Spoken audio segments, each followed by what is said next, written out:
Et c'est maintenant l'heure de la rubrique Demandez le programme avec Dominique Chimbakala.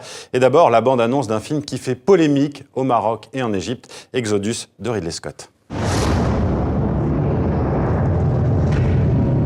Je suis venu te dire que ce qui se prépare nous dépasse tous les deux.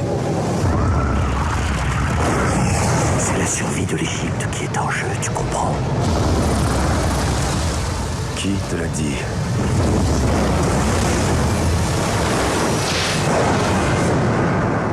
Dieu. Je suis un dieu. Je suis un dieu. Suivez-moi et vous serez libres. Nous allons capturer ces 400 000 esclaves. Il n'est pas question de capturer qui que ce soit. Nous avons une mer devant nous et une armée derrière nous. Bonjour Dominique, des Bonjour effets Marion. spéciaux. Et on commence donc tout d'abord avec ce nouveau coup dur pour le cinéma américain, avec l'interdiction en Égypte du film Exodus, donc du réalisateur Ridley Scott. Oui, le film, l'endroit même où se déroule le film finalement, parce que ce film raconte un passage biblique qui est la sortie du peuple juif d'Égypte précisément, peuple juif conduit par le prophète Moïse. Alors on va découvrir à l'image les acteurs au moment de la présentation de ce long métrage. Selon le ministre égyptien de la Culture, il s'agit d'un film sioniste qui falsifie l'histoire parce qu'il présente les Juifs comme les bâtisseurs des pyramides. Alors l'autre volet de la polémique vient de ce que ce film remet en question un miracle reconnu par les trois religions, qui est la traversée de la mer Rouge par les Hébreux. C'est un passage qui est expliqué dans le film par le phénomène des marées. Bref, en fait, l'œuvre de Ridley Scott n'a plu ni au ministre de la Culture, ni à l'université islamique Al-Azhar. Et ce n'est pas la seule polémique, Dominique, pour ce film. Non, parce qu'au Maroc aussi, le film a été déprogrammé, toujours pour cette histoire de miracle non reconnu.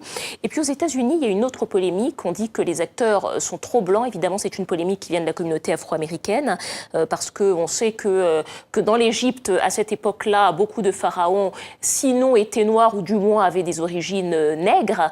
Et donc, c'est pour ça que les acteurs, tous trop blancs, ont été très décriés. Alors on voit bien, ça devient de plus en plus difficile de faire du cinéma si on ne fait pas un peu de diplomatie ou un peu de politique. Effectivement. On part maintenant, Dominique, pour la Belgique. Le Palais des Beaux-Arts de Bruxelles expose en ce moment les manuscrits sauvés de Tombouctou. Oui, ce sont les manuscrits sauvés des islamistes au moment de leur conquête de Tombouctou. C'était il y a 2 ans. Vous savez, Tombouctou, ville classée au patrimoine mondial de l'humanité par l'UNESCO. Alors, certains de ces manuscrits très précieux, d'une valeur inestimable, remontent au XIIe siècle, à l'époque où la ville était un phare culturel islamique, notamment grâce à son université. Ce sont des manuscrits qui témoignent des savoirs constitués à cette époque, comme la botanique, la musique, la science ou encore le droit. Ils ont fait l'objet d'une grande opération de sauvetage. Et ce sont certains de ces originaux qui sont arrivés à Bruxelles et qui sont exposés. Il y en a 16 en tout. On va plutôt regarder ça avec ce reportage de nos confrères belges. 3 vitrines, 16 manuscrits, c'est une partie du patrimoine mondial de l'humanité qui est exposée au Palais des Beaux-Arts à Bruxelles. Ces manuscrits viennent de Tombouctou, au Mali.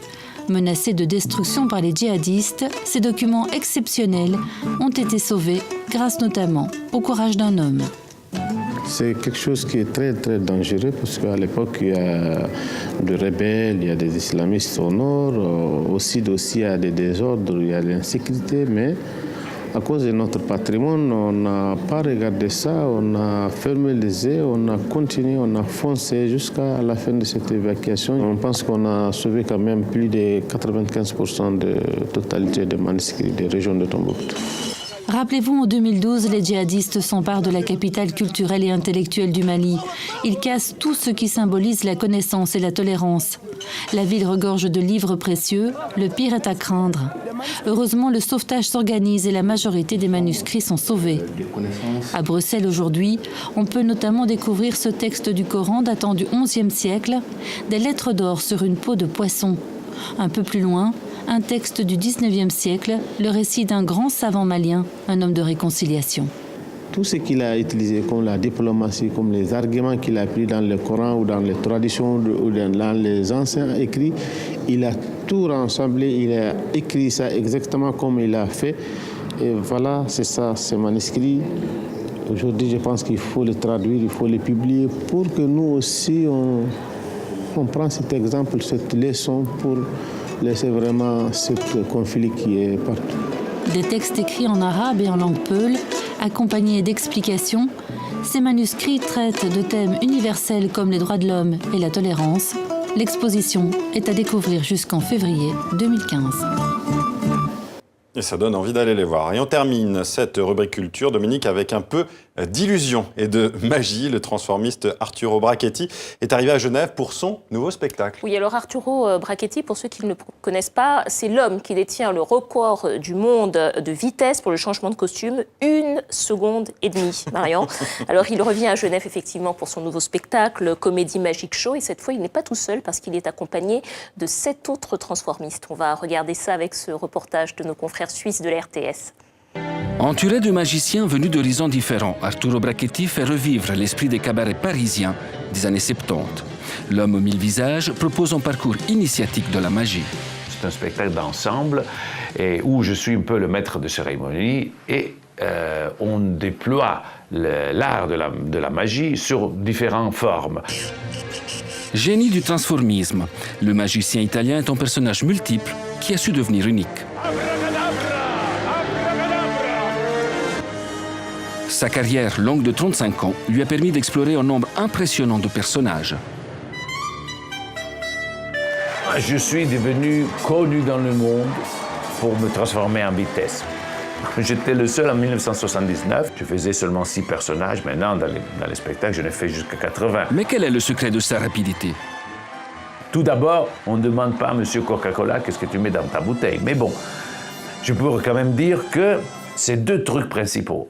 Une, c'est le costume truqué, qui des fois c'est comme une architecture costumière, un habit qui est fait d'une façon spéciale, etc., donc truqué. Et deuxièmement, la grande organisation dans les coulisses. Burlesque, moderne et décalé, ces shows incitent toujours le public à croire en la magie. L'illusion, ça fait partie de notre vie. Chacun de nous invente quelque chose de faux pour être mieux dans sa peau. Alors, voir sur scène des miracles, même si on sait que c'est des faux miracles, on le sait que c'est des illusions, mais c'est très consolatoire. Alors, est-ce que la magie est un mensonge qui dit toujours la vérité, comme le soulignait Cocteau? À défaut de réponse, le spectacle propose un voyage qui nous ramène dans le merveilleux de notre enfance. Merci Dominique Chimbakala. À Merci demain. Marian, à demain.